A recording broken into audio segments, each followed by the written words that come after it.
Hello everyone, आप लोगों का हमारे चैनल पर स्वागत है। आज हम इस वीडियो में क्लास 10th का जो चैप्टर नंबर फर्स्ट है रियल नंबर्स, उस चैप्टर से बोर्ड एग्जाम में कैसे कैसे क्वेश्चंस पूछे गए हैं, आज हम उन सभी क्वेश्चंस को यहाँ पर कवर करने वाले हैं। और जब हम एक्सरसाइज 1.4 का सॉल्यूशन पार्ट कर रहे थे, मैंने आपको उसमें भी कहा था कि मैं हर चैप्टर कंप्लीट करवाने के बाद उस चैप्टर से जितने भी क्वेश्चंस बोर्ड एग्जाम में पूछे गए हैं और कैसे कैसे पूछे गए हैं, मैं उन सभी की प्रैक्टिस कराऊंगा। आप लोगों को 5, 6, 10 या 12 क्वेश्चंस तक मैं आपको कराऊंगा शुरू में, ताकि आप इससे रिलेट होकर के चले और बाद में आप लोगों को कोई प्रॉब्लम ना आए। और ये वीडियो उन लोगों के लिए भी हेल्पफुल होने वाली है जिनके 2024 में अपकमिंग बोर्ड एग्ज़ाम आ रहे हैं। तो चलिए शुरू करते हैं। और अगर आप हमारे चैनल पर नए हो तो हमारे चैनल को सब्सक्राइब करें। तो चलिए शुरू करते हैं। 2023 में जो बोर्ड एग्ज़ाम हुए हैं क्लास 10th के, मैंने वहाँ से ये 12 क्वेश्चंस को चूज़ किया है। मैंने 2023 के सेट में से, अलग अलग सेट में से मैंने ये क्वेश्चंस को चूज़ किया है। टोटल 12 क्वेश्चंस है और ये 12 क्वेश्चंस मोस्ट इंपॉर्टेंट है। मैं आप लोगों को इसमें एक्सप्लेनेशन के साथ समझाने की कोशिश करूँगा। ये 12 क्वेश्चंस है और मैं कोशिश करूँगा कि मैं इसी वीडियो में इन 12 क्वेश्चंस को कंप्लीट कर दूँ, वरना मैं इस वीडियो को 2 पार्ट में डिवाइड करूँगा, जिसमें मैं पहले 6 क्वेश्चंस आपको बताऊँगा और बाद के 6 क्वेश्चंस आपको दूसरी वीडियो में बताऊँगा, ताकि वीडियो लॉन्ग ना हो। तो चलो शुरू करते हैं।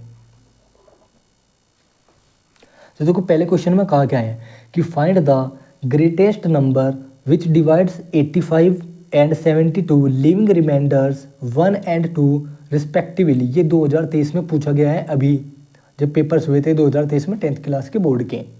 तो इसमें कहा है कि हमको वो ग्रेटेस्ट नंबर फाइंड करना है जो 85 और 72 को डिवाइड करता है बट लीव करता है रिमाइंडर 1 एंड 2।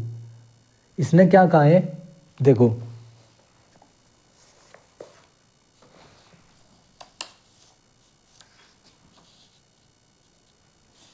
इसने कहा कि हमारे पास 2 नंबर्स हैं। ये सॉल्यूशन नंबर फर्स्ट, ठीक है, यहाँ पे सॉल्यूशन नंबर फर्स्ट।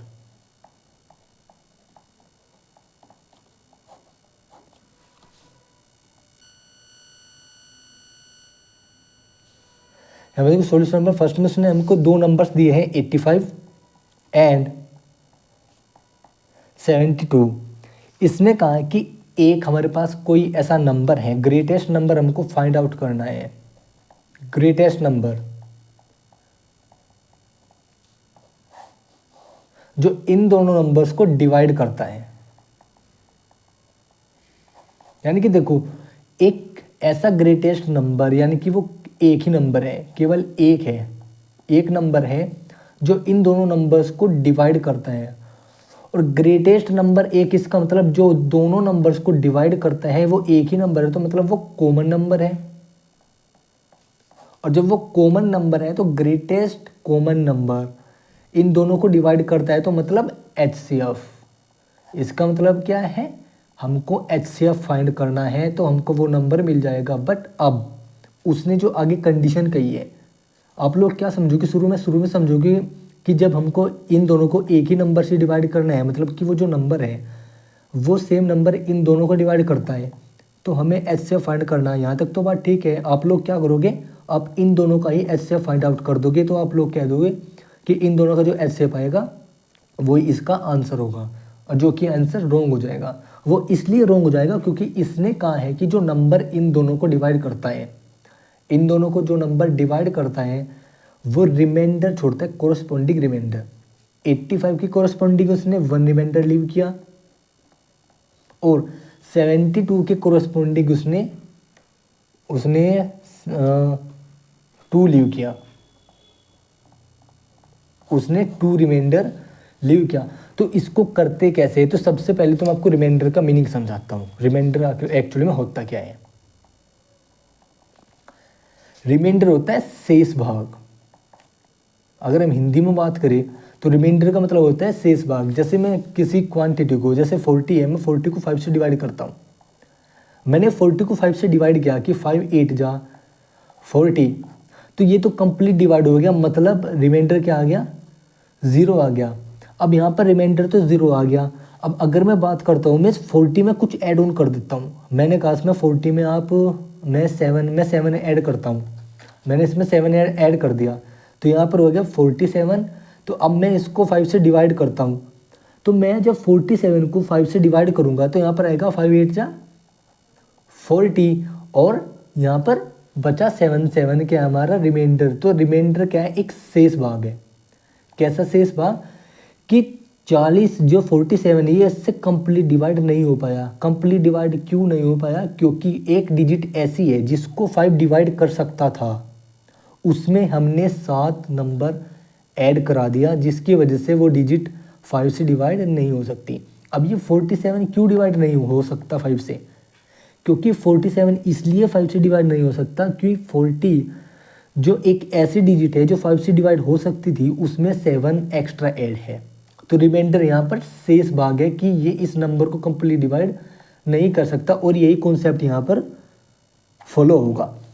अब देखो इसमें कहा क्या था कि 85 और 72 का अगर हम एच से फाइंड कर दें, क्योंकि वो जो नंबर है इन दोनों नंबर्स को डिवाइड करता है, और जब इन दोनों नंबर्स को डिवाइड करता है तो मतलब वो एक नंबर है, तो कॉमन नंबर है, और जब वो कॉमन नंबर है तो मतलब इन दोनों का एच से फाइंड करना है।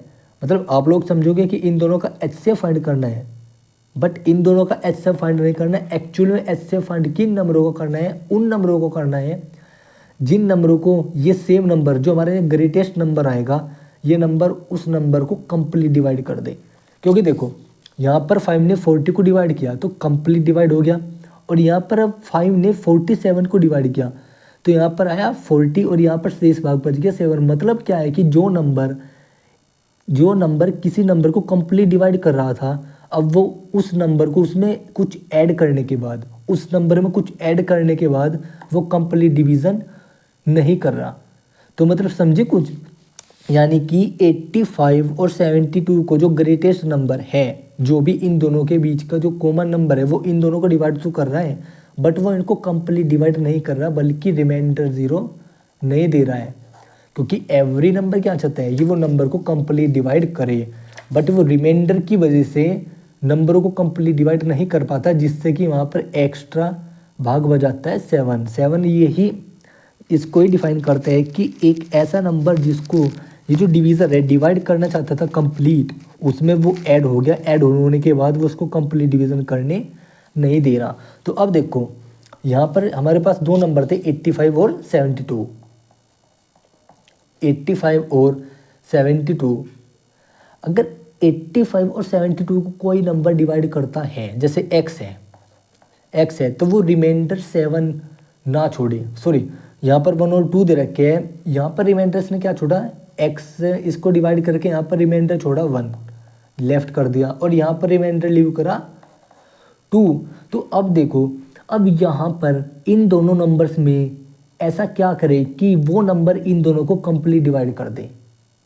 अब या तो हमें इसमें कुछ ऐड ऑन करना पड़ेगा, या फिर इसमें से कुछ हमको डिक्रीज करना पड़ेगा। क्योंकि देखो यहाँ पर 40 को 5 डिवाइड कर रहा था कंप्लीट, लेकिन यहाँ पर कंप्लीट डिवाइड नहीं कर रहा है तो 40 ही, बट 40 में कुछ ऐड करके उसको 47 बना दिया गया, यानी कि इसमें हमने कुछ ऐड ऑन किया, तो तभी तो ये इसको डिवाइड नहीं कर पा रहा। अगर हम इसको रिमाइंडर को इस डिवाइडेंड में से घटा दें, अगर हम इस डिविडेंड में से इस रिमाइंडर को माइनस कर दें, तो 5 कंप्लीटली डिवाइड कर देगा नहीं इनको, और क्योंकि जैसे ही वो इसको कंप्लीटली डिवाइड कर देगा तो हमारा रिमाइंडर क्या आ जाएगा, 0 आ जाएगा।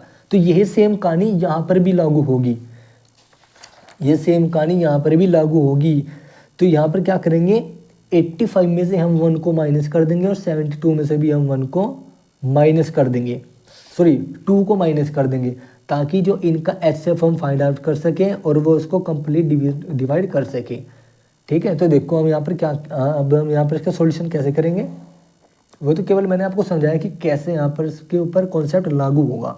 यहाँ पर 85 72 दो नंबर थे जिनको सेम नंबर डिवाइड करके 1 और 2 कोरस्पॉन्डिंग रिमाइंडर छोड़ रहा था, लेकिन हमें बाद में पता चला कि अगर हम 85 में से 1 को माइनस कर दें और 72 में से 2 को माइनस कर दें, तो वो नंबर उन नंबर्स को कंप्लीट डिवाइड कर देगा और हमको वो नंबर मिल जाएगा। यानी कि हमें उन नंबरों का एचसीएफ फाइंड करना है जो इसमें से रिमाइंडर को माइनस करके आएंगे। तो देखो यहाँ पर क्या करेंगे, यहाँ पर करेंगे let greatest number be X. जो ग्रेटेस्ट नंबर है वो एक्स है। अब देखो यहाँ पर कैसे होगा, यहाँ पर लिखेंगे न्यू नंबर। जो न्यू नंबर होगा वो क्या होगा, 85 माइनस 1 इक्वल टू 84। ठीक है, और न्यू नंबर यानी कि दूसरा नंबर वो क्या होगा, 72 माइनस 2, क्योंकि रिमाइंडर 2 है, 2 में से 2 का 0, यहाँ पर 7। अब हम यहाँ पर क्या करेंगे, यहाँ पर लिखेंगे greatest number equal to HCF of 84 and 70 और 84 का क्या होगा, 70 और 84 का क्या होगा, HCF ही वो ग्रेटेस्ट नंबर होगा जो हमको चाहिए। क्योंकि यहाँ पर 1 ये रिमाइंडर दे रहा था, तो मतलब हमने किसी ऐसे नंबर में 1 ऐड ऑन किया था जिससे जो उस नंबर से, जो हमारा ग्रेटेस्ट नंबर है उससे कंप्लीट डिवाइड हो रहा था, और वो क्या था 84 उस ग्रेटेस्ट नंबर से डिवाइड हो रहा था, लेकिन हमने इसमें 1 प्लस कर दिया, जिस वजह से रिमाइंडर 1 होने के कारण ये क्वांटिटी डिवाइड नहीं हो रही थी। और यही सेम कहानी 72 के साथ है। ठीक है, वो 70 सेम नंबर था जो ग्रेटेस्ट नंबर से डिवाइड हो रहा था कॉमन नंबर से, बट 2 ऐड करने पर ये 72 बन गया, जो कि ये ऐड नहीं हो रहा था। तो जब भी ऐसा क्वेश्चंस आए कि find the greatest number which divides 85 and 72 living reminders 1 and 2 respectively, कि रिमाइंडर लेफ्ट करता है, तो अगर हम ग्रेटेस्ट कॉमन फैक्टर की बात करें, ग्रेटेस्ट कॉमन फैक्टर यानी कि एच से फाइंड करने की बात, तो डिविडेंड में से रिमाइंडर को माइनस कर देंगे और जो नंबर्स बचेंगे उनका HCF फाइंड कर देंगे। वो हमारा वो ग्रेटेस्ट नंबर होगा जो हमको रिक्वायरमेंट चाहिए होती है। तो अब हम 84 और 70 का क्या निकालते हैं, HCF फाइंड आउट करते हैं। HCF फाइंड आउट करते हैं। एक कॉन्सेप्ट तो समझ में आ गया ना कि रिमाइंडर 0 होना चाहिए। ठीक है, रिमाइंडर 0 होना चाहिए, लेकिन वहाँ पर रिमाइंडर क्या थे, 1 और 2 थे जो भी छोड़ रहे थे, लेकिन रिमाइंडर हर हाल में बचना नहीं चाहिए। तो हम यहाँ वहाँ पर क्या करेंगे, रिमाइंडर को गायब करने के लिए उस रिमाइंडर को डिविडेंड में से 1 माइनस उसको माइनस कर देंगे। तो वहाँ पर हमारे पास ऐसे 2 क्वांटिटी बच जाएंगी, ऐसी 2 क्वांटिटी बच जाएंगी जो उस नंबर से कंप्लीटली डिवाइड हो जाएंगी और हमको हमारा HCF मिल जाएगा। तो तुमको 84 और 70 का HCF फाइंड करने के लिए सबसे पहले मैं प्राइम फैक्टराइजेशन मेथड से इसके फैक्टर निकालता हूँ। 84 और यहाँ पर 70। देखो मैं 84 की करता हूँ, 2 4 जा 8, 2 2 जा 4, 2 2 जा 4, 2 1 जा 2, 3 7 जा 7 1 जा 7, ये कंप्लीट डिवाइड। अब यहाँ पर 2 3 जा 6, 1 0 तरह 2 5 जा 10, 5 7 जा 7 1 जा। अब यहाँ पर मैं 84 के फैक्टर लिखता हूँ। ये क्या है, 2 का स्क्वायर इंटू 3 की पावर 1 इंटू 7 की पावर 1, और 70 का जो फैक्टर आया वो क्या आया, 2 इंटू 5 की पावर 1, 2 की पावर 1 इंटू 7 की पावर 1। अब देखो HCF होता क्या है, HCF क्या होता है, मैंने आपको इंट्रोडक्शन में अच्छी तरीके से पढ़ाया हुआ है कि product of each common factor having smallest power, common factor की मल्टीपल, कॉमन फैक्टर की प्रोडक्ट जिसकी स्मॉलेस्ट पावर हो वो हमको क्या देता है, HCF देता है। मीन्स जैसे यहाँ पर कॉमन फैक्टर क्या है, 3 5 तो कॉमन नहीं है, ये एक तो 7 कॉमन है, और एक 2 स्क्वायर कॉमन है। देखो 7 में से कॉमन इसकी भी पावर 1 है, इसकी भी पावर 1 है, तो हम इसमें से किसी एक को चुन लेंगे।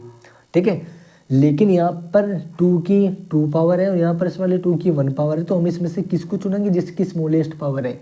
तो स्मॉलेस्ट पावर किसकी है, इसकी, क्योंकि कॉमन है, हमें कॉमन को देखना है बस। कभी आप बिना कॉमन वालों को भी देखो, इनसे हमें कोई मतलब नहीं है, इसका यूज़ एलसीएम में होता है।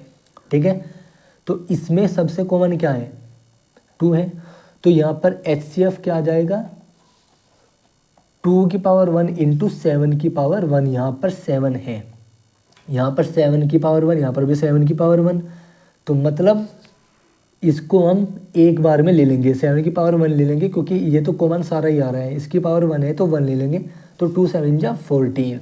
तो ग्रेटेस्ट नंबर हैंस, हम यहाँ पर लिखेंगे hence greatest number is 14 which divides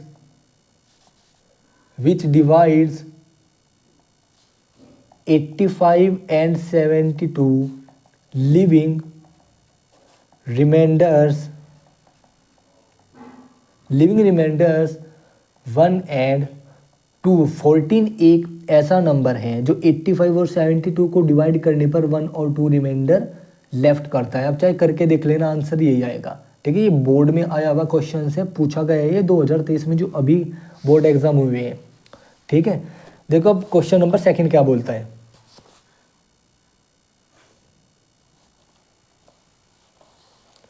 देखो क्वेश्चन नंबर 2 बोलता है प्रूव दैट √5 इज इरेशनल। √5 को इरेशनल प्रूफ करना है। मैंने आपको बताया था कि इस एक्सरसाइज से क्वेश्चन जरूर आता है 1.3 से।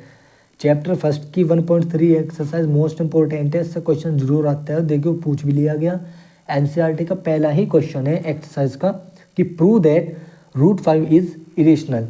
तो इसको इरेशनल प्रूफ करते हैं। तो देखो इरेशनल प्रूफ कैसे करेंगे, तो सॉल्यूशन 2, यहाँ पर सॉल्यूशन 2 करते हैं। अब देखिए सॉल्यूशन 2 में सबसे पहले हम लेट करेंगे, let √5 is a rational number.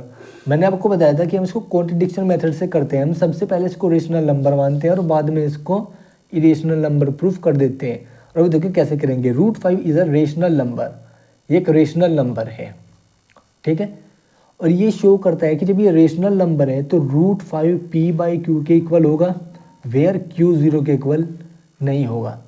And p and q are coprime, p and q coprime होंगे एंड इंटीजर्स होंगे। क्या होंगे, इंटीजर्स होंगे। तो अब क्या करो, q की मल्टीप्लाई √5 में कर दो, तो √5q इक्वल p। अब squaring both side, squaring both side we get, squaring both side we get करने के बाद 5q² equal to p²। We get लिखने के बाद मैंने डायरेक्ट लिख दिया, लिख सकते हैं। वी गेट का यही रोल होता है कि हम एक स्टेप को लेफ्ट कर सकते हैं। तो ये आ गया। अब मैं 5 को p² के डिवाइड में ले जाता हूँ।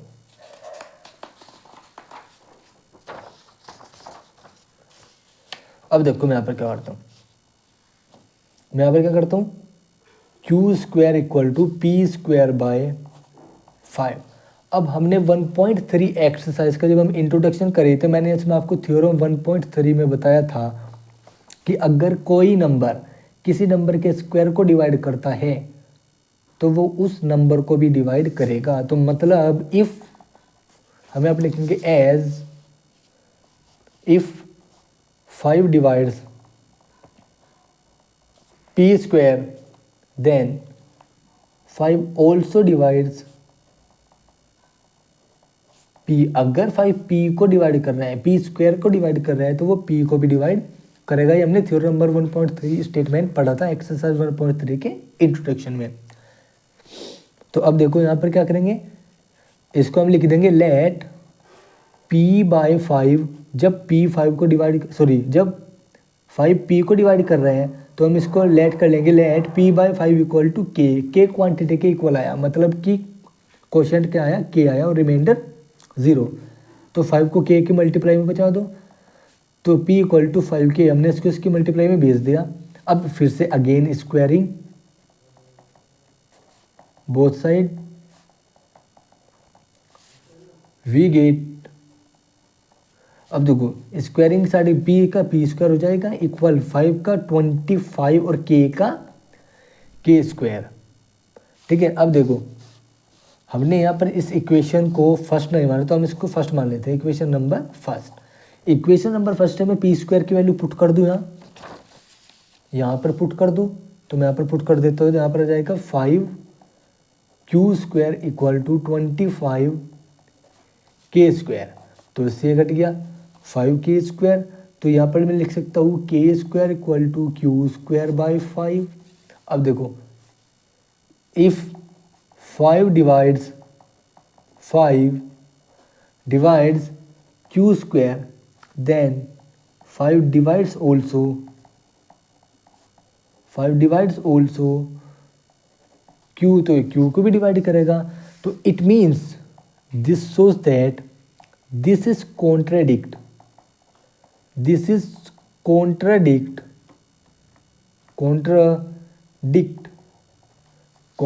that P and Q have co-prime।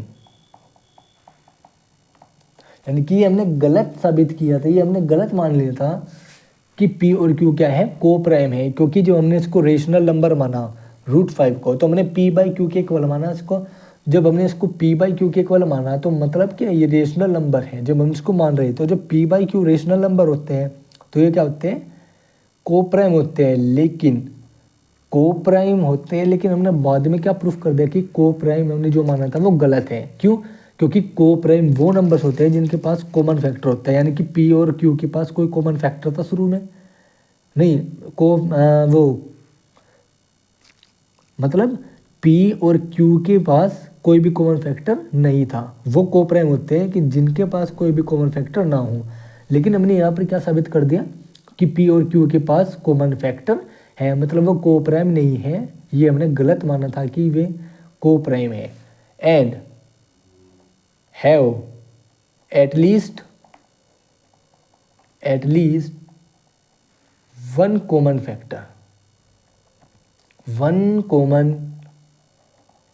Factor 5। तो this is contradict that √5 is rational, कि √5 क्या था, रेशनल था। तो hence we can say that √5 is irrational. √5 क्या है, इरेशनल है। हैंस प्रूव्ड, मतलब P/Q के पास शुरू में को प्राइम थे, मतलब उनके पास कोई भी कॉमन फैक्टर नहीं था, तो वे जब भी तो को प्राइम थे। लेकिन हमने लास्ट में क्या प्रूफ कर दिया कि 5 Q को भी डिवाइड कर सकता है और 5 P को भी डिवाइड कर सकता है। मतलब P और Q के पास 5 एज अ कॉमन फैक्टर है। और जब P और Q के पास 5 एक कॉमन फैक्टर आ गया तो वो को प्राइम नहीं रहे। और जब वो को प्राइम नहीं रहे तो √5 क्या रहा, इरेशनल रहा। क्योंकि हमने √5 को P/Q के इक्वल मानना था, तो इसका मतलब वो रेशनल नंबर था। और जब P/Q ही रेशनल नंबर नहीं रहा तो ये भी कॉन्ट्रडिक्शन हो गया कि √5 रेशनल है। इसका मतलब क्या निकला कि √5 इरेशनल है। और मैंने यहाँ पर लिखा है, इस लाइन के बाद आप सीधा यहाँ आप इसके बाद लिखोगे, ये यहाँ से आप शुरू मत करना, आप इसके बाद लिखोगे कि so P and Q have at least one common factor 5 and this is contradict. सबसे पहले आप यहाँ से लिखोगे, यहाँ पर लिखोगे so P and Q have at least one common factor 5। After then आप यहाँ से एंड लगा करके आप लिखोगे this is contradict that P and Q are coprime. फिर यहाँ से लिखोगे this is contradict that √5 is rational, hence √5 is irrational.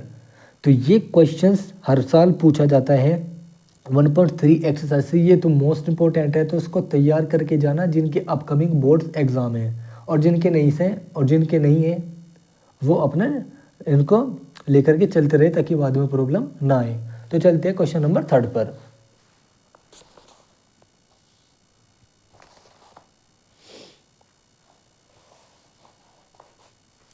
तो देखो यहाँ पर 3rd क्वेश्चन क्या है, बिल्कुल सेम फर्स्ट क्वेश्चन है, बस फर्क इतना है इसमें लीस्ट नंबर को फाइंड आउट करने के लिए कहा है। इसमें हमको 3 नंबर गिवन है, उसमें हमको 2 नंबर गिवन थे। इसमें कहा क्या है कि find the least number which when divided by 12, 16 and 24 leaves reminder 7 in each case. ये कह रहा है कि हमको वो लीस्ट नंबर फाइंड आउट करना है जो इन तीनों नंबर से डिवाइड किया जाता है और रिमाइंडर क्या आता है, 7 आता है प्रत्येक केस में। जब 12 उस नंबर को डिवाइड करता है तो ये भी 7 रिमाइंडर छोड़ता है।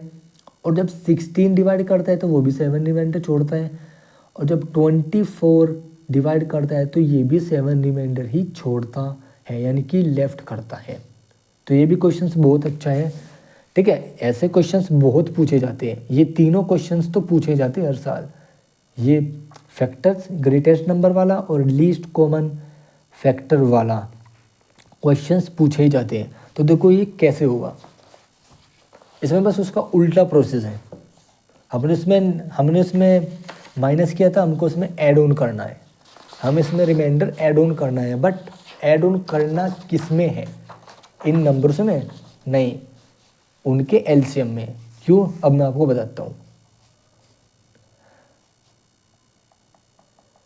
देखो क्वेश्चन नंबर 3 में हमको 3 नंबर्स दिए हुए हैं, 12, 16 एंड 24। देखो मैंने आपको शुरू में बताया था जब हम पहले वाला क्वेश्चन कर रहे थे कि रिमाइंडर क्या होता है, 0 होता है। बट जब रिमाइंडर हमारा समथिंग आता है, रिमाइंडर 0 होने का मतलब होता है कि कोई डिजिट कंप्लीट डिवाइड हो जाती है किसी दूसरे नंबर से, किसी डिविजर से डिविडेंड कंप्लीट डिवाइड हो जाता है। बट रिमाइंडर शेष आने का क्या मतलब है कि डिविडेंड कंप्लीट डिवाइड नहीं हो पा रहा, मतलब कि कोई ऐसा नंबर जो डिवाइड होना था कंप्लीट, जो कंप्लीट डिवाइड होना था उसमें कुछ ऐड ऑन कर दिया जिस वजह से वो फर्दर डिवाइड नहीं हो पा रहा है। तो ये होता है हमारा रिमाइंडर। अब देखो यहाँ पर 12, 16 और 24 से वो नंबर डिवाइड होता है, वो नंबर इन तीनों से डिवाइड होता है। तो मतलब लीस्ट कॉमन फैक्टर की बात की जा रही है, लीस्ट कॉमन फैक्टर की बात की जा रही है। तो एक बात तो पक्की है कि वो लीस्ट कॉमन फैक्टर इनसे डिवाइड होता है। अब एक बात बताऊं कि सबसे पहले ये हम यहाँ पर क्या करेंगे, देखो लीस्ट कॉमन फैक्टर उनसे डिवाइड होता है और रिमाइंडर यहाँ पर हमारा 7 है। अब आप एक बात बताओ कि जब मैं 12, 16 और 24 से उस नंबर को डिवाइड करता हूँ तो रिमाइंडर 0 आता है। तो हमें क्या करना है, हमें सबसे पहले उस नंबर को इनसे डिवाइड करना होगा, हमें उस नंबर को इनसे डिवाइड करना होगा। बट हमारे पास तो वो नंबर है नहीं, तो इस नंबर को फाइंड आउट करने के लिए लीस्ट कॉमन फैक्टर को हमें इन तीनों का एलसीएम लेना होगा, और एलसीएम लेने के बाद हम उसमें 7 ऐड ऑन कर देंगे, जिस वजह से हमारा वो आंसर आ जाएगा लीस्ट कॉमन फैक्टर। हम इसमें ऐड ऑन क्यों करेंगे, इन तीनों के एलसीएम में ऐड ऑन क्यों करेंगे, वो इसलिए करेंगे क्योंकि वो नंबर इनसे डिवाइड क्यों नहीं हो रहा, क्योंकि उसके पास 7 एक्स्ट्रा है। यानी कि जो नंबर इनसे डिवाइड हो रहा था उसके पास 7 एक्स्ट्रा है, जिस वजह से उसमें जो नंबर इनसे डिवाइड हो रहा था उसमें कुछ ऐड हो करके, यानी कि उसमें 7 ऐड हो करके एक ऐसा नंबर बन गया कि रिमाइंडर हमारा 7 आ रहा है। तो इसलिए हमको क्या करना है, इन तीनों का एलसीएम लेना है, और एलसीएम लेने के बाद इसमें 7 को प्लस कर देंगे, और 7 को प्लस करने के बाद जो आंसर आएगा वो हमारा लीस्ट कॉमन फैक्टर होगा। इट मीन्स वो लीस्ट कॉमन फैक्टर होगा जो हम इसको चाहिए, क्वेश्चंस में पूछा गया है। तो देखो यहाँ पर हम क्या करेंगे, रिक्वायर्ड नंबर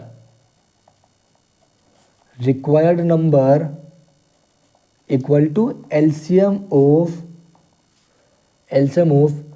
12, 16, 24 प्लस 7, इस रिमाइंडर को उसमें प्लस कर देंगे।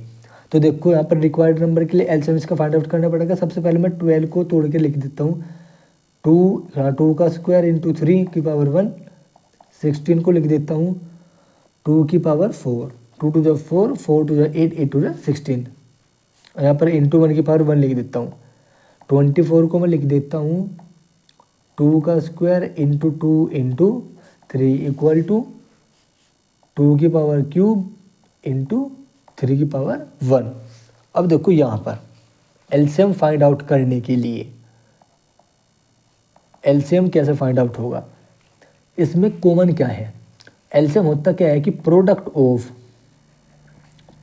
ऑफ ईच फैक्टर, प्रत्येक फैक्टर, एचसीएफ में थी कॉमन फैक्टर की बात, एलसीएम में यहाँ पर कॉमन फैक्टर की बात ना होकर के एवरी फैक्टर की बात होती है, चाहे वो कॉमन हो या ना हो। ईच फैक्टर हैविंग, हर फैक्टर की product but having greatest power, उसकी ज़्यादा से ज़्यादा पावर होनी चाहिए। जैसे यहाँ पर देखो 2 यहाँ पर कॉमन है, पहले हम कॉमन वालों की बात करते हैं। 2 यहाँ पर कॉमन है। अब इसमें सबसे ज़्यादा पावर किसकी है? इस वाले 2 की है, तो एक तो हम इस वाले 2 को इंक्लूड करेंगे। और यहाँ पर देखो, यहाँ पर 2 का स्क्वायर है, 2 की पावर 4 है, 2 का क्यूब है, तो हम यहाँ पर किसको इंक्लूड करेंगे? 2 की पावर 4 को। एलसीएम में हम क्या लेंगे? एलसीएम में लेंगे 2 की पावर 4 इंटू, अभी यहाँ पर बच गया 3, यहाँ पर भी 3 की पावर 1, यहाँ पर भी 3 की पावर 1। अब इसमें से ज़्यादा पावर किसी की नहीं है, तो इसमें से हम 3 की पावर 1 को कॉमन ले लेंगे और इनकी मल्टीप्लाई कर देंगे। तो 2 टू जा 4, 4 टू जा 8, 8 टू जा 16 इंटू 3 इक्वल टू 48। 48 क्या आ गया? एलसीएम आ गया। तो अब यहाँ पर लिखेंगे रिक्वायर्ड नंबर। रिक्वायर्ड नंबर क्या था? एलसीएम प्लस 7, तो 48 प्लस 7, तो इसको जब आप प्लस करोगे तो 55 आ जाएगा। तो रिक्वायर्ड नंबर क्या आया? 55। Required number is 55। तो ऐसे ऐसे क्वेश्चंस बोर्ड में पूछे जाते हैं, तो प्रैक्टिस खूब कर लेना। और मैं ये इसलिए करा रहा हूँ ताकि आप लोगों को प्रॉब्लम ना हो पेपर में।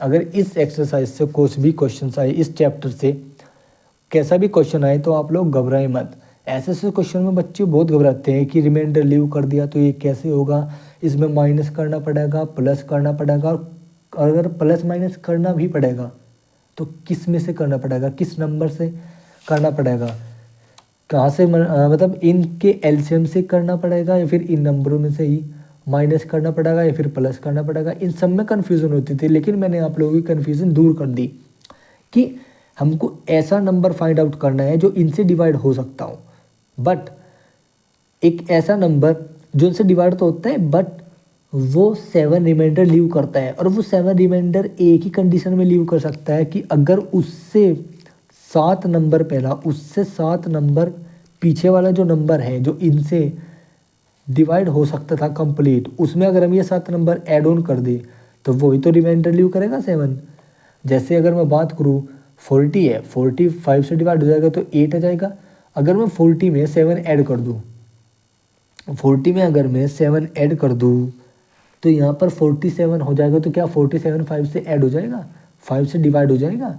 नहीं होएगा ना, क्योंकि जो सबसे पहला नंबर 40 डिवाइड हो रहा था वो 7 ऐड करने पर ऐड नहीं हो पा रहा। तो इसी तरीके से ये 55 एक ऐसा नंबर था, यहाँ पर 48 था, जो 48 है वो 12, 16, 24 तीनों से डिविजिबल है। देखो 12 4 जा 48, 16 3 जा 48, 24 2 जा 48, ये कंप्लीट डिवीजन था। बट इसमें 7 जोड़ने के बाद, ऐड ऑन करने के बाद ये नंबर कंप्लीट डिवाइड नहीं हो पाया, क्योंकि जब हमने इस नंबर में 7 को ऐड कर दिया तो अब ये नंबर 55 बन चुका और ये कंप्लीट डिवाइड नहीं हो पाएगा। यहाँ पर एक्स्ट्रा नंबर आ जाएगा reminder which is this number, जो हमने इस नंबर में ऐड ऑन किया। तो सिर्फ यही इसकी पीछे की कहानी होती है। ठीक है, तो घबराने की कोई बात नहीं है, क्वेश्चन हार्ड नहीं है, इजी क्वेश्चन है। तो चलते हैं क्वेश्चन नंबर 4 पर।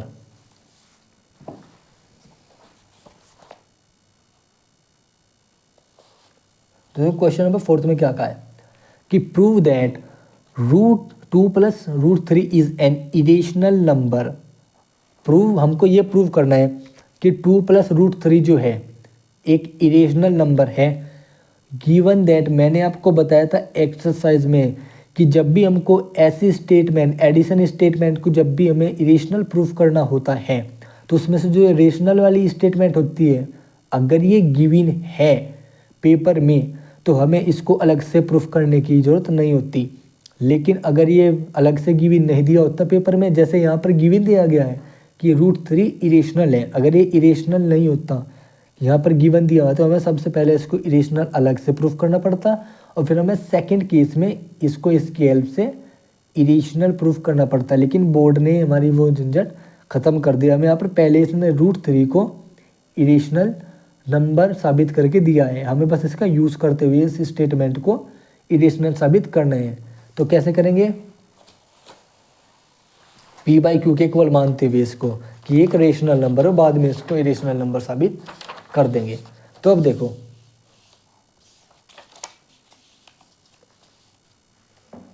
यहाँ पर सॉल्यूशन नंबर 4।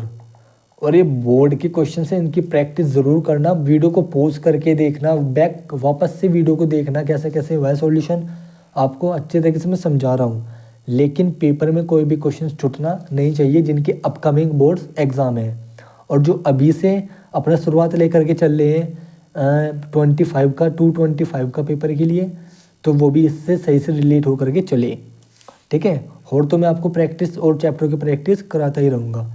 ये फिलहाल मैंने 2023 का पेपर उठाया, उससे पहले के पेपर भी मैं उठाऊँगा जब हम लास्ट में प्रैक्टिस करेंगे मोर क्वेश्चंस के बोर्ड के आने तक, बोर्ड एग्ज़ाम के आने तक जो 2025 में होंगे, ठीक है। तो देखो क्वेश्चन नंबर 4 का सॉल्यूशन यहाँ पर लेट करेंगे। Let 2 + √3 is a rational number. 2 + √3 क्या है? रेशनल नंबर है, हमने लेट कर लिया, ठीक है। देखो हम इससे पहले हम यहाँ पर गिविन लिखेंगे, सबसे पहले लिखेंगे गिविन क्या है कि √3 इज एन इरेशनल नंबर, ये इरेशनल नंबर है। फिर यहाँ पर लिखेंगे प्रूफ, और प्रूफ के बाद सीधा यहाँ से let 2 + 3 is a rational number, then 2 + √3 किसके इक्वल होगा? p/q के, बिल्कुल। अब where p and q are integers, हमें यहाँ पर क्यू प्राइम लिखने की जरूरत नहीं है क्योंकि यहाँ पर √3 से काम चलेगा, ठीक है। अब यहाँ पर 2 को राइट साइड में शिफ्ट कर दो, तो p/q - 2 √3 = p/ - 2q/q। अब देखो हम यहाँ पर लिखेंगे p - 2q/q is a rational number, ये तो रेशनल नंबर है, ठीक है। बट √3 इज एन इरेशनल, √3 क्या है? इरेशनल नंबर है। ब्रैकेट में लिखेंगे गिवन, ये हमको गिवन है पेपर में कि √3 इरेशनल है। तो जब ये इरेशनल है और ये रेशनल है, तो रेशनल कभी इरेशनल इक्वल नहीं हो सकता। तो p - 2q/q, तो हम यहाँ पे लिखेंगे जब ये इसके इक्वल नहीं हो सकता, जब √3 p - 2q/q के इक्वल नहीं हो सकता, तो इसका मतलब p/q रेशनल नंबर नहीं है। इसका मतलब जब ये रेशनल नंबर नहीं है तो ये भी रेशनल नंबर नहीं है। तो हम यहाँ पर लिखेंगे this is contradict that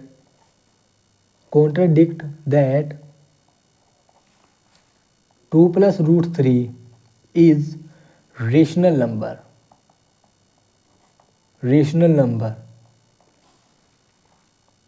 hence जब हमने इसको गलत मान लिया कि 2 + √3 एक रेशनल नंबर है, क्योंकि बाद में हमको पता चल गया कि √3 इरेशनल है और ये रेशनल है, ये इसके इक्वल नहीं हो सकता। या फिर हम लोग कह सकते हैं कि अगर √3 हमारा इरेशनल नंबर है तो इसका मतलब है कि p - 2q/q this is contradict also that p - 2q/q is a rational number, hence p - 2q is a irrational number. फिर आफ्टर दैट हम यहाँ से लिख सकते हैं this is contradict that 2 + √3 is rational number, hence 2 + √3 is irrational number. मैंने जो exercise में इसको सॉल्यूशन कराया हुआ है, मैंने ऐसे नहीं कराया, मैंने दूसरे तरीके से करवाया हुआ है कि जो √3 है वो जब इरेशनल हो गया तो इसका मतलब ये भी इरेशनल होगा, क्योंकि जब ये इरेशनल है ये इरेशनल है, ये तो जब ये तो इक्वल है एक दूसरे के, और जब ये दोनों एक दूसरे के इक्वल है तो इसका मतलब ये कॉन्ट्रडिक्शन हो गया कि p - 2q/q क्या है? रेशनल नंबर है। मैंने सॉल्यूशन में जो हमारी एक्सरसाइज मैंने आपको करा रखी है, एक्सरसाइज 1.3 में मैंने उस टाइप से आपको उस तरीके से आपको सॉल्यूशन दिया हुआ है, वो भी सही है और ये भी सही है, ठीक है। तो चलते हैं क्वेश्चन नंबर 5 पर।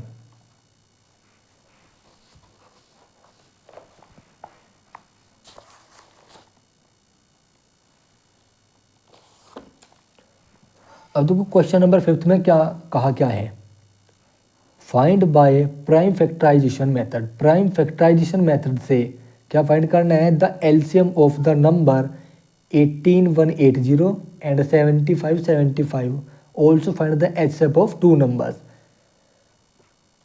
अब ये क्या कह रहा है, ये कह रहा है कि सबसे पहले तो मैं प्राइम फैक्टराइजेशन मेथड से इन दोनों नंबरों का एलसीएम फाइंड करना है, और उसके बाद जैसे ही एलसीएम फाइंड हो जाएगा तो HCF भी फाइंड करना है। जैसे एलसीएम फाइंड हो जाएगा तो हम रिलेशनशिप जो एलसीएम और HCF के बीच में दी गई है दो नंबर्स के, उससे हम एलसीएम फाइंड कर लेंगे, सॉरी HCF फाइंड कर लेंगे। लेकिन एलसीएम फाइंड करने के लिए तो हमें प्राइम फैक्टराइजेशन मेथड की नीड पड़ेगी। तो देखो क्वेश्चन नंबर 5, क्वेश्चन नंबर 5 का ए पार्ट है। मैंने भी देखो बहुत मेहनत की है, मैंने आप लोगों के लिए क्वेश्चंस लिखे हैं, क्वेश्चंस पेपर में से छांट करके चूज करके लिखे हैं, ताकि आप लोगों को मैं साफ साफ समझा सकूं कि फर्स्ट क्वेश्चन से, फर्स्ट चैप्टर से कैसे कैसे क्वेश्चंस आते हैं, तो आप लोग भी बढ़िया पेपर करके आना।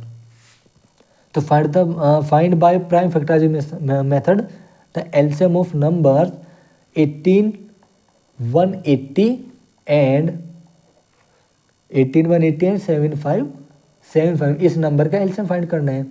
तो देखो मैं 18, 180 का क्या लेता हूँ, प्राइम फैक्टराइजेशन मेथड से फैक्टर लेता हूँ 75। तो क्या सबसे पहले 2 से कट जाएगा, 2 9 जा 18, 1 उतर चला नहीं। अब 2 4 जा 8 0, तो 2 0 0, 2 4 जा 8 एंड ये जाएगा 2 9 जा आपका, अगर मैं 18 80 को डिवाइड करता हूँ 2 से, 2 9 जा 18, ठीक है 1 उतारा चला नहीं। अब यहाँ पर 8 उतारा तो 2 9 जा 18, सॉरी यहाँ पर 9 आएगा, तो 2 0 0, 2 9 जा 18, 2 9 जा 18, हाँ ठीक है। अब देखो 2 4 जा 8, 2 5 जा 10, ना तो 2 4 जा 8, 2 5 जा 10। अब ये 5 से कटेगा, 5 9 जा 45, 5 9 जा 45, ठीक है 0 आएगा यहाँ पर, ठीक है 9 0 9। अब ये किससे कटेगा, ये 3 से कटेगा, 3 3 जा 9, 3 3 जा 9, 3 1 जा 3, 3 1 जा 3। अब ये किससे कटेगा, 1 और 1 2 होते हैं, आपका भी देखता हूँ मैं 1 0 1। ये आपका कटेगा 11 1 जा नहीं, 10 1 जा 10, ठीक है। आपका ये कट जाएगा 9 से, 9 1 जा 9, या फिर 7 1 जा 7, 3 3 जा 9। सो अब ये, तो अब आपका ये 1 0 1 से ही कटेगा, अभी आपका और किसी से नहीं कटेगा। अब यहाँ पर 7 5 वाले में चलते हैं, जैसे 5 7 जा 7 5 7 5 है, तो 5 1 जा 5, तो 7 में 5 गए, 2 बजे 5 5 5 जा 25। अब 7 उतारा, 5 1 जा 5, 2 तो 5 5 जा 25, तो ये हो गया 5 5 25, 5 7 जा 35, तो होगा 15 15। अगर मैं 15 15 में मल्टीप्लाई करता हूँ 5 की, तो 5 7 जा 35, 5 7 जा 35, 5 जा 5 4 6 7 8, तो यहाँ पर हो गया 5 1 जा 5, 5 2 जा 10, तो 5 1 जा 5, 2 बचा 5 5 जा 25, तो 5 1 जा 5, तो यहाँ पर 2 बचा 5 5 जा 25। तो अब यहाँ पर चलेगा 5 से, 5 3 जा 15, 0 आता रहा, 5 3 जा 15। अब 3 से डिवाइड किया 1 0 1, और यहाँ पर 1 0 1 से डिवाइड किया तो 1 यहाँ पर आएगा। अब देखो फैक्टर्स क्या क्या हैं।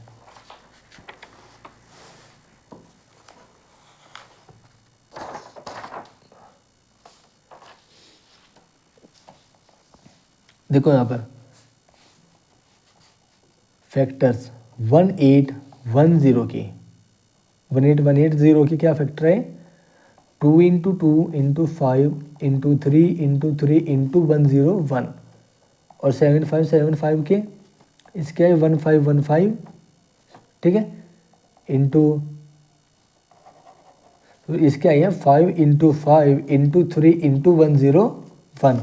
अब देखो यहाँ पर हमको क्या निकालना था, एलसीएम निकालना है। तो एलसीएम फाइंड आउट करने का तरीका product of each common factor, प्रत्येक जो फैक्टर है, कॉमन फैक्टर नहीं बल्कि एवरी फैक्टर जिसकी हाईएस्ट पावर है, ज़्यादा से ज़्यादा पावर है, उसकी प्रोडक्ट क्या कहलाएगी, उसकी प्रोडक्ट ही इसकी एलसीएम कहलाएगी। अब देखो यहाँ पर 2 का स्क्वायर है, ये तो कॉमन नहीं है। सबसे पहले हम कॉमन वाले को देखते हैं, एक तो कॉमन ये है, एक कॉमन ये है, तो ग्रेटेस्ट पावर किसकी है, इस वाले 5 की, तो एक आएगा 5 का स्क्वायर इंटू, यहाँ पर 3 कॉमन है, यहाँ पर 3 का स्क्वायर है, यहाँ पर 3 है, तो 3 का स्क्वायर इंटू 101 भी आएगा। अब बचा ये 2। अब यहाँ पर ये 2 दो इंक्लूड हो जाएंगे क्योंकि यहाँ पर एक्स्ट्रा बच चुके हैं, यहाँ पर कुछ भी कॉमन नहीं है। और मैंने आपको बताया था इंट्रोडक्शन एक्सरसाइज में 1.2 के कि जो कॉमन नहीं होगा उसको भी हम एलसीएम में इंक्लूड कर लेते हैं। लेकिन यहाँ पर 5 का स्क्वायर था, यहाँ पर 5 था, हमने इन दोनों में से 5 का स्क्वायर को इंक्लूड किया और 3 के स्क्वायर में से 3 में से हमने 3 के स्क्वायर को इंक्लूड किया और 101 में से 101 को हमने चूज़ कर लिया क्योंकि इसकी पावर तो एक ही है तो एक ही बार लिया जाएगा। तो देखो 5 5 25, 3 2 3 3 9, 101 इंटू 4। अब मैं इनकी मल्टीप्लाई कर लेता हूँ एक बार, एंड 9 5 45, कैरी 4 9 2 18 और 4 22 इंटू 101 404। अब मैं यहाँ पर 404 से 225 की मल्टीप्लाई करता हूँ, तो 5 4 20, 5 4 20, 2 4 8, 2 4 8, 2 4 8, 2 4 8, 0 10 9 10 9। तो क्या है answer? 90900 is the LCM. LCM क्या है? 90900। अब हमें इसका एलसीएम तो फाइंड कर लिया, अब हमें इसका एचसीएफ फाइंड करना है। नाउ एचसीएफ, तो वी नो दैट, हमें पता है, we know that LCM into HCF equal to product of both numbers. तो एलसीएम क्या आया? 90900 इंटू एचसीएफ फाइंड करना है, HCF into product of two numbers, और प्रोडक्ट क्या है? 8180 एंड 7575। तो एचसीएफ फाइंड करने के लिए इसको इनके डिवाइड में ले जाओ, 18180 इंटू 7575 अपॉन 90900। अब देखो 189 यानी कि ये भी 3 से डिवाइड, ये भी 3 से डिवाइड, तो डिवाइड कर दो। तो यहाँ पर आ जाएगा 3 6 18, 1 उतारा 0, 3 6 18, यहाँ पर 0, यहाँ पर आएगा 3 3 9 0, 3 3 9 0 0। HCF 6060 into 7575 upon 30300। अब यहाँ पर देखो 10 से 10 गई समाप्त। अब यहाँ पर ये 3 से फिर से कट जाएगा, ये कट जाएगा 3 2 6, 3 2 6, 3 1 3, 3 1 3।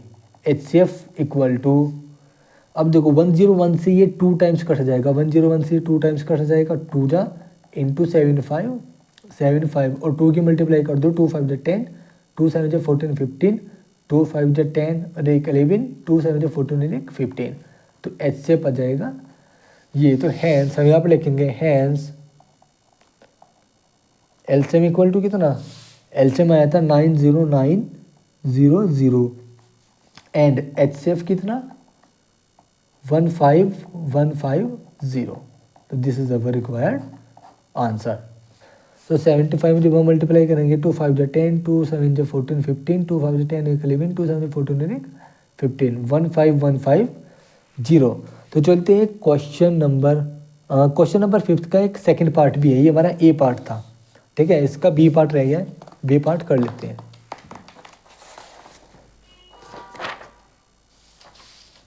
देखो बी पार्ट में क्या कहा गया है? एलसीएम, हम इसमें एलसीएम ही फाइंड करना है, लेकिन उसने कहा क्या है, इस क्वेश्चन में कहा क्या गया है? देखो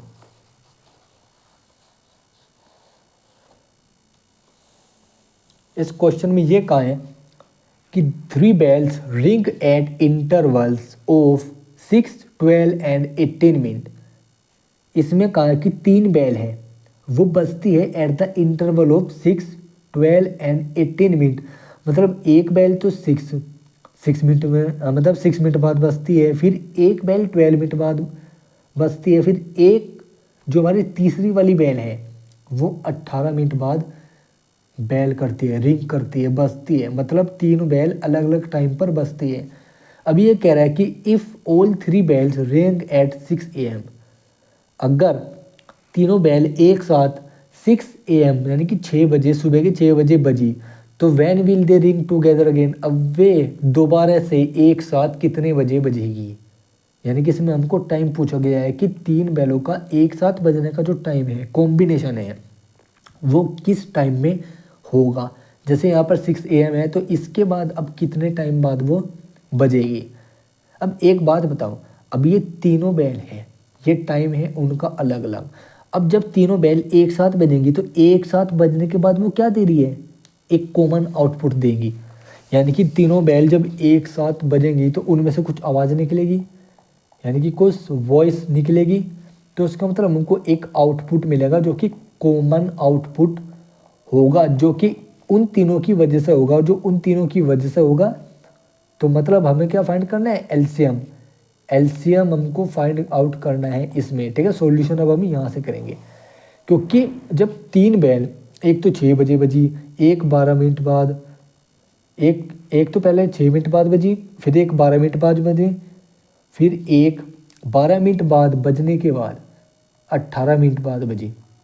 तो जब ये तीनों एक साथ, जब तीन बैल 1 2 और 3 बैल है, ये 3 बैल है, जब ये एक साथ बजेंगी तो इससे कॉमन आउटपुट निकलेगा। यानी कि इन दोनों की वजह से जो कॉमन आउटपुट निकलता है वो क्या होता है, एलसीएम। तो हमें यहाँ पर रिक्वायर्ड टाइम, यहाँ पर लिखेंगे रिक्वायर्ड टाइम, रिक्वायर्ड टाइम, यानी फिर इससे पहले लिखेंगे first bell rang at 6 minute. ऐसे ही second bell rang at after 12 minute, यहाँ पे लिखेंगे आफ्टर। ऐसे third bell rang at 18 minute, after, यहाँ पर आफ्टर आएगा, ठीक है। फिर इसके बाद लिखेंगे required time, then required time of ringing together again वे दोबारा से कितने टाइम बाद बजेंगी। इसका टाइम कैसे होगा, एलसीएम ऑफ 6 12 18, इन तीनों का एलसीएम फाइंड आउट करेंगे। तो एलसीएम फाइंड आउट करने के लिए क्या करेंगे, इनका प्राइम फैक्टराइजेशन मेथड से फैक्टर निकालेंगे। 6 12 18, तो देखो 2 3 जा 6, 3 1 जा 2 6 जा 12, 2 3 जा 3 1 जा 2 9 जा 18, 3 3 जा 9, 3 1 जा। तो 6 को मैं क्या लिख सकता हूँ, 2 की पावर 1 इंटू 3 की पावर 1। 12 को क्या लिख सकता हूँ, 12 को क्या लिख सकता हूँ, 2 का स्क्वायर इंटू 3 की पावर 1। 18 को क्या लिख सकता हूँ, 3 का स्क्वायर इंटू 2 की पावर 1। तो एलसीएम फाइंड आउट करने के लिए जो एवरी फैक्टर है, चाहे कॉमन हो चाहे ना हो, ग्रेटेस्ट पावर वाला इंक्लूड जाएगा। तो देखो 2 में सबसे ग्रेटेस्ट पावर किसकी है, एक 2 ये रहा, एक 2 ये रहा, एक 2 ये रहा, ये कॉमन है। इसमें सबसे ज़्यादा पावर किसकी है, इस वाले की, तो इसको इंक्लूड करो, मल्टीप्लिकेशन। अब कॉमन में ये है, इनमें सबसे ज़्यादा पावर किसकी है, इस वाले 3 की, तो 3 स्क्वायर, ठीक है। अब इसमें और कुछ बचा ही नहीं, तो यहाँ पे लिख देंगे 2 2 जा 4 और 3 3 जा 9, 4 9 जा 36, यानी कि 36 मिनट बाद। तो यहाँ पर लिखेंगे after, hence after 36 minute, 36 minute के बाद the three bells ring together, एक साथ वो इतने मिनट बाद बजेगी। यानी कि जो आउटपुट आया, जो टाइम आया, कॉमन टाइम आउटपुट, वो 36 मिनट बाद बजेगी, ठीक है। चलते हैं क्वेश्चन नंबर 6 पर।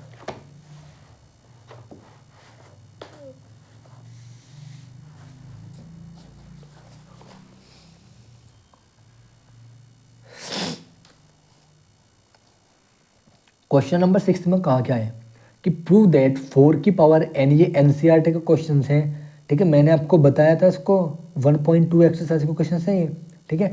प्रूव दैट 4 की power n can never and with 0 with n is a natural number. n natural number है, 4 की पावर n 0 से एंड नहीं होता, हमको ये प्रूफ करना है। तो मैंने आपको बताया था इस टाइप के क्वेश्चंस को प्रूफ करने के लिए हमको इसमें ये देखना होता है कि 4 के पास क्या 5 एज अ फैक्टर है। अगर 5 एज अ फैक्टर हुआ तो इसका जो डिजिट है 4 की पावर n, जो भी नंबर आएगा उसकी जो n डिजिट होगी वो 0 होगी, वरना नहीं होगी। तो बस हम यहाँ पर यहाँ पर हम इसको करेंगे कैसे, सिंपल सा क्वेश्चन है, 2 मार्क्स का क्वेश्चन है, 2 मार्क्स का क्वेश्चन है। तो देखो यहाँ पर करेंगे क्या, सॉल्यूशन नंबर 6। यहाँ पर लिखेंगे 4 की पावर 1 है, सिंस 4 की पावर n, अब हम यहाँ पर लिखेंगे 2 इंटू 2 की पावर n। तो यहाँ पर लिखेंगे as 4 does not contain 5 as a factor of it. जैसे कि 5 4 का फैक्टर नहीं है, क्योंकि हमने यहाँ पर 2 इंटू 2 दिखाया, तो this shows that as 4 doesn't contain 5 as a factor of it, hence 4 की power n can not end with digit and digit with 0, hence prove. तो ये था क्वेश्चन नंबर 6। तो हम इसी क्वेश्चंस के साथ अपने इस सॉल्यूशन को, जो ये बोर्ड एग्जाम के सॉल्यूशन का जो हमारी वीडियो है, इसको हम यहीं पर ही स्टॉप करते हैं, क्योंकि वीडियो बहुत ज़्यादा लॉन्ग हो जाएगी। अगर आप लोगों को हमारी वीडियो ये पसंद आई तो हमारे वीडियो को लाइक करें, सब्सक्राइब करें हमारे चैनल को, ताकि हमारे चैनल का लेटेस्ट इन्फॉर्मेशन आपको मिलता रहे। और हम चलते हैं नेक्स्ट क्वेश्चन, जो हमारे 6 क्वेश्चन हैं वो हम अगले नेक्स्ट वीडियो में प्रोसीड करेंगे। तो चलो बाय बाय।